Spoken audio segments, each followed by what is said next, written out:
welcome back to Champion the Passion, a weekly pro wrestling podcast where we inspire you to champion your passions and celebrate the joy in what you love. I'm your host. My name is Victoria Daisy, and today we're going to be recapping everything that happened last night on Monday Night Raw. But before we get started, don't forget to leave a 5-star review if you enjoyed. Follow me, it's Victoria Daisy, across all social platforms, and follow Champion the Passion across all streaming platforms. But let's dive right into the opening segment because we got to hear from the voice of the voiceless, CM Punk. So he came out with something to get off his chest, right? He said that he's mad with himself. And he said that what happened with Paul Heyman was on him because he trusts too easily. He said that he can't wait to get his hands on him. And, speaking of, say his name and he appears, not Joe Hendry, but Paul Heyman. Paul Heyman came out and Punk called him a penguin. And I started cackling. I think that was the meme of the century right there. And then he said, whatever words you say will be your last. And then, of course, his backup came. Seth Rollins and Braun Breaker came out and he called out Punk, Rollins, that he's made Heyman's life hell on the road to WrestleMania. And now he's gaslighting everyone to think he's the victim. So that's Rollins' bone to pick right now. Then Rollins just started calling Punk all of these horrible names and just expressing his deep hatred towards him, which we know. And I think, like I just said, like Rollins' biggest bone to pick right now with CM Punk is just the fact that Rollins isn't champion because of CM Punk. And, then Seth Rollins was like, you know what? You're about to get attacked. So he sends Braun Breaker down to the ring and he attacks Punk. And then, of course, Punk, he's a smart man. He had his own backup too. So Sami Zayn and the World Heavyweight Champion Jey Uso came out for the save, and it was just so awesome. But that was pretty much what happened in that segment. Like, it was productive, but it wasn't, I guess. But I'm intrigued to see their match at Saturday night's main event. It's going to be CM Punk and Sami Zayn versus Braun Breaker and Seth Rollins, I believe. I believe that's the match that is happening at Saturday night's main event in 2 weekends. But let's go to the first match of the night, which was Penta versus Chad Gable. Now, right before this match, Pat McAfee did come out to join Michael Cole. He was about 30 minutes late, but it's fine. And I thought it was strange timing, but it's because he was at medical making sure he was going to be cleared to work again, which he was. And he was explaining a bit during entrances that, Gunther beat the crap out of him and he actually popped a blood vessel in his left eye, I believe. And that when he showed it, I wanted to puke because I have a sensitive stomach. So seeing things like that, I was like, I'm going to die. Anyways, so glad Pat is back and he's well. But this match was great because we were running it back to Penta's original debut match in the WWE on the Raw on Netflix debut a couple months ago, and it absolutely delivered. I mean, if you guys remember, I think my first ever podcast episode was me recapping the Raw on Netflix debut, which is so crazy that we're here full circle. I think this is episode 63 today? I don't know. We're in the 60s at this point, which is crazy. But yeah, so just absolutely phenomenal match. I could honestly watch those two wrestle for days on end. They are just so entertaining, and I love their athleticism and their strength and their speed and how well they work together in the ring. It was just all amazing. And of course, similar to the Raw Netflix debut, Penta won once again in this match, which was, oh my God, sorry. If you guys are watching the video version of this, my eye is tweaking out. So you probably see me blinking a ton. I'm so sorry. And if you're just listening, then good. You don't have to see my eye literally not being able to function. Okay, back to wrestling. Sorry. I didn't want to cut it, but it was kind of just intertwined with what I was saying. Anyways, but the next thing we had was a Jey Uso segment. So Jey called out Logan Paul saying that he wasn't championship material. He then announced that him and Logan will have a match at Saturday night's main event. And then the former World Heavyweight Champion Gunther came out, and Gunther said that at WrestleMania 41, the unthinkable happened when Jey Uso won the World Heavyweight Championship. Then Jey Uso clocked him and said, quote, "Oh, you mean when I made you tap out?" Which I just have to say, that was the perfect finish for that match. The way that he made him tap out, I just loved it. And then, Gunther is trying to play stupid mind games with Jay. And it wasn't working because Jay put Gunther in his place by letting him know, like, hey, you are not champ. I am, and I call the shots. And I was like, yes, king. Like, eat down. Like, literally eat down. We've waited so long for Jay Uso to finally accept his authority in the WWE as champion. Like, I think it was taking a second for him to like click that he is champion, but he is. All right, the next match we had was AJ Styles versus Finn Balor. Now, this was a really good match. I mean, I felt like we were back in 2017 all over again. It was awesome. And, they're old friends. So, of course, they worked so well together and they really put together a very clean, entertaining match. And in the end, AJ Styles won.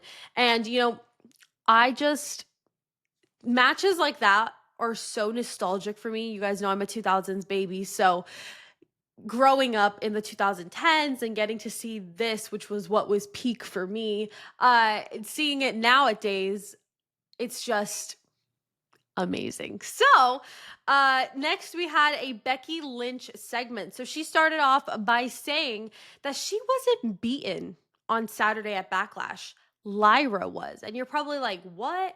But Becky did the typical heel thing, typical heel tactics by making herself the victim and saying how well she put over Lyra. And, she said that the reason that she left for almost a year was because of the fans.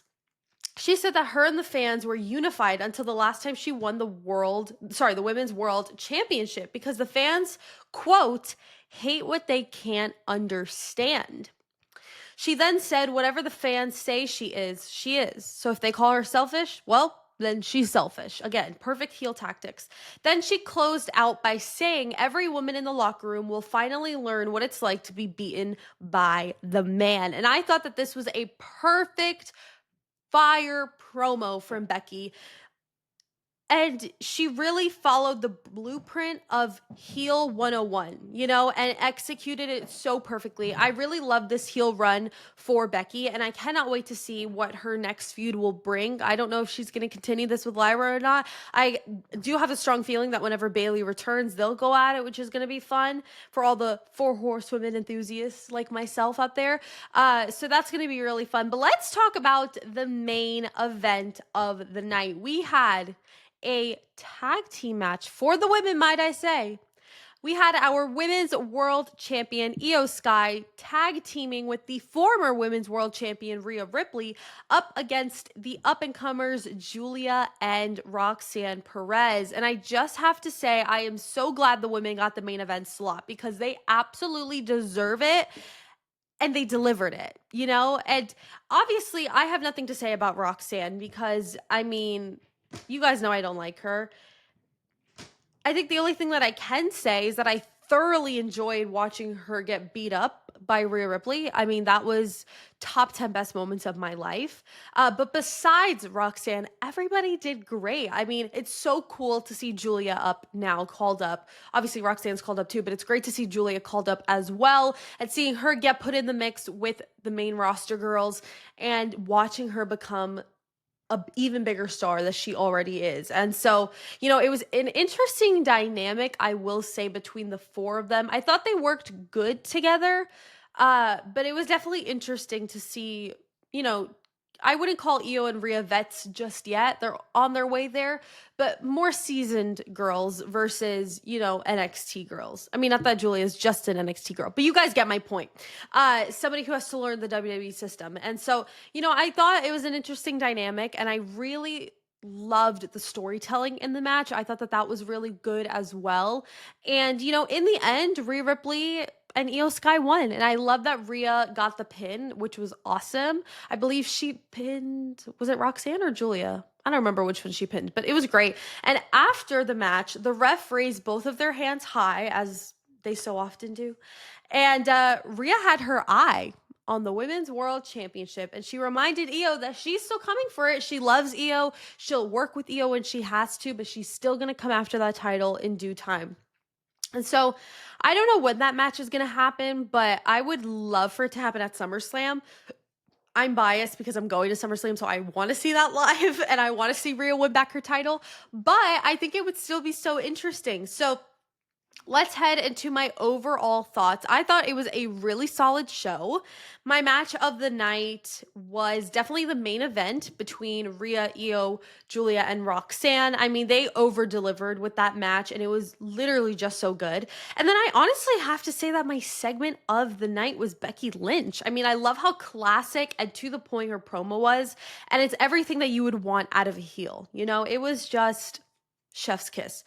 And overall, I'd probably rate the show about an 8 out of 10. So really good. And then the next two big shows we have to look forward to is Saturday night's main event in 2 weeks. And then our next PLE will be Money in the Bank June 7th, I believe. So we kind of have a lot going on. And speaking about PLEs, we have Saturday night's main event in 2 weeks, and then what is it? A week or two after is Money in the Bank and Worlds Collide for NXT and AAA. And then June 28th, I believe, is Night of Champions. And then we are reportedly getting a Saturday night's main event July 12th. And then Evolution July 13th, which for those who don't know of Evolution, it is a all women's PLE, originally pay-per-view that dated back to 2018, I believe is the first ever Evolution. I remember watching it as a kid and just falling in love with the fact that it was an all women's pay-per-view. It was so magical. I think it was 2018. I'm pretty sure it was. And so to be able to get it again is going to be so amazing. And it is in Atlanta, Georgia, I believe. They were originally going to do it in Connecticut, but I believe that there was some scheduling conflicts at the venue that they were going to do it at. So they ended up moving it to Atlanta. So that's going to be pretty interesting. And I think after Evolution, I don't know what else is after that. We might have Clash in Paris, unless that's in August. I'm not really sure. And then obviously nights 1 and 2 of SummerSlam, August 2nd and 3rd at MetLife Stadium, where my Giants play. Very excited about that.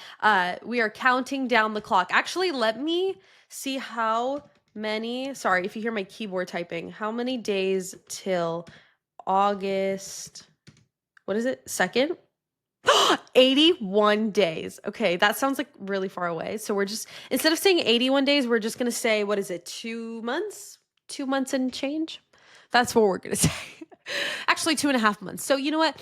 It sounds closer when I say it like that, but I'm going to stop rambling. Also, quick PSA, there will be no NXT recap podcast episode out tomorrow because tonight I will be going to NXT. So it's just like a couple weeks ago, instead of getting a recap podcast episode, you'll be getting a vlog from NXT. But if I don't get to do the vlog, then you'll get the episode. But it just depends. Keep up to date with me on socials to stay up to date. I literally just said that. Whatever. Anyways, I think it's time for me to stop rambling. But thank you guys so much for watching and listening to this episode of Champion the Passion. Don't forget to leave a 5-star review if you enjoyed. Follow me at It's Victoria Daisy across all social platforms and follow Champion the Passion across all streaming platforms. Don't forget to champion your passions and celebrate the joy in what you love. And I will see you guys in the next episode. Bye.